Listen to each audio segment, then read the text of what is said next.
श्री स्वामी समर्थ. तर माझ्या या चॅनलमध्ये तुम्हा सर्वांचं मनापासून खूप स्वागत आहे. आणि आजच्या व्हिडिओमध्ये आपण मकर संक्रांतीविषयी संपूर्ण माहिती मी तुम्हाला सांगणार आहे. आणि जसं की आता नवीन वर्ष चालू झालेलं आहे आणि नवीन वर्षातला पहिला सण म्हणजे तो आहे मकर संक्रांत. तर सगळ्यांना नवीन वर्षाच्या व मकर संक्रांतीच्या खूप साऱ्या शुभेच्छा. आणि तिळगुळ घ्या आणि गोड गोड बोला आणि मला तुमचा अशाच प्रकारे मला सपोर्ट करत राहा या नवीन वर्षी. तर असं म्हणतात की सूर्य सगळ्या राशींच्या नंतर जेव्हा मकर राशीमध्ये प्रवेश करत असतो तेव्हा त्याला आपण मकर संक्रांत असे म्हणत असतो. तर मकर संक्रांतीचा शुभ मुहूर्तावर आपण स्नान दान करत असतो आणि सूर्याच्या कृपेमुळे आपल्याला धनधान्य सुख समृद्धी मिळत असते.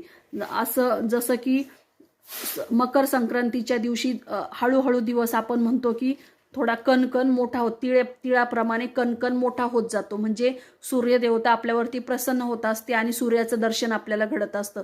म्हणजे थोडीशी थंडी कमी होऊन आपल्याला सूर्यदेवतेचं दर्शन होत असतं आणि दिवस थोडा थोडा मोठा होत असतो. तर या दिवशी बऱ्याच स्त्रिया ज्या विवाहित स्त्रिया आहेत त्या या दिवशी सुगड पूजनाची प्रथा आहे बऱ्याच ठिकाणी. तर त्या रामाच्या मंदिरात जाऊन सुगड पूजन करत असतात. काही या दिवशी उपवास करत असतात. तर वेगवेगळ्या प्रथेनुसार त्यांची वेगवेगळ्या परंपरेनुसार त्यांची पूजन हे चालू असतं.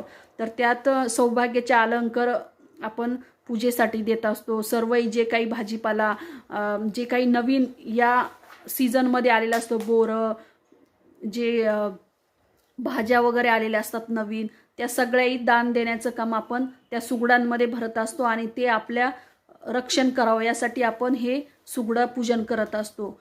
तर याचप्रमाणे प्रत्येकजण करत असतं. तर बऱ्याच बायका ह्या या दिवशी दानही देत असतात. जसं की हळदी कुंकवाचा कार्यक्रम ठेवत असतात आणि त्यामध्ये अनेक त्यांना ज्या जीवनावश्यक वस्तू असतात त्याही देण्याचं पुण्य या काळामध्ये करायचं असतं. तर मकर संक्रांत ही दरवर्षी 14 तारखेला येत असते, परंतु यावर्षी ही 15 तारखेला आली आहे. त्यामुळे आपण आणि रथसप्तमी ही 16 फेब्रुवारी म्हणजे जवळजवळ 1 महिना रथसप्तमी आहेत. तर 15 ते 16 फेब्रुवारी या दरम्यान आपण दान देण्याचं काम करत असतो. बऱ्याच महिला हळदी कुंकू ठेवण्याचा कार्यक्रम करत असतात आणि विविध प्रकारचे त्या दान देत असतात. तर यावर्षी महिनाभर हा संक्रांतीचा महिना आलेला आहे. तर 15 ते 16 फेब्रुवारीला बायका एकमेकींना दान देतात. आणि तर या वर्षी संक्रांत ही घोड्यावरती आलेली आहे, बसलेली आहे व तिने काळ्या रंगाची वस्तू परिधान केलेली आहे आणि हातामध्ये भाला घेतलेला आहे. तर संक्रांतीचा पुण्य काळ हा 15 जानेवारीला सकाळी 7:15 सायंकाळी 5:46 आहे. पुण्यकाळ असणार आहे. त्यामुळे या काळामध्ये आपण पूजा विधी किंवा आपल्याला जे दान द्यायचं असेल तेही आपण या दिवशी आपण करू शकतो या वेळेमध्ये. तसंच मकर संक्रांतीचा वाहन हा घोडा आहे आणि सिंहीन असल्यामुळे यावर्षी वेगाने गोष्टी आपल्या घडत जातात. ज्या शुभ गोष्टी आहेत ते वेगाने घडणार आहे आणि म्हणजे प्रगती होणार आहे आपल्या राष्ट्राची. तसंच यावर्षी संक्रांत देशासाठी शुभ असणार आहे. म्हणजे कारण बऱ्याचशा गोष्टी ह्या चांगल्या घडणार आहेत.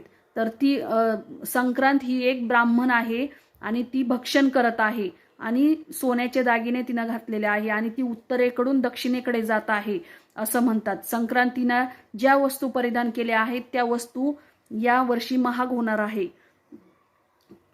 तसेच संक्रांतीला कपडे नवीन भांडे तिळगुळ हे दान आपण केल्यामुळे अशुभ ग्रहांचा प्रभाव आपल्यावरती कमी होतो आणि आपल्याला त्याचं पुण्यफळ हे चांगल्या प्रमाणात लाभत असतं. त्यामुळे संक्रांतीच्या वेळेस आपण नेहमी दान करायचं असतं, अन्नाचं ते कोणत्याही प्रकारचं दान असू. नंतर या महिन्यात लाल व पिवळ्या रंगाचे कपडे घातल्याने आपल्याला सौभाग्य वाढणार आहे. आणि सूर्याला आपण जर उठल्याबरोबर जर जल अर्पण केलं, आंघोळ केल्यानंतर जल अर्पण करायचं, त्यामुळे आपल्याला चांगल्या प्रमाणे पद प्रतिष्ठा मान सन्मान बाहेर आपल्याला भेटणार आहे. त्यामुळे आपण सूर्यदेवतेला नेहमी सकाळी उठल्याबरोबर जल अर्पण करायचं आहे. त्यामुळे आपल्याला माणसांमध्ये मान सन्मान भेटत असतो, तसंच पद भेटत असतं. आणि या दिवशी स्नान केल्याशिवाय काही खायचं नसतं. घरी आलेल्या पाहुण्यांनाही आपण उपाशी पाठवायचं नाही.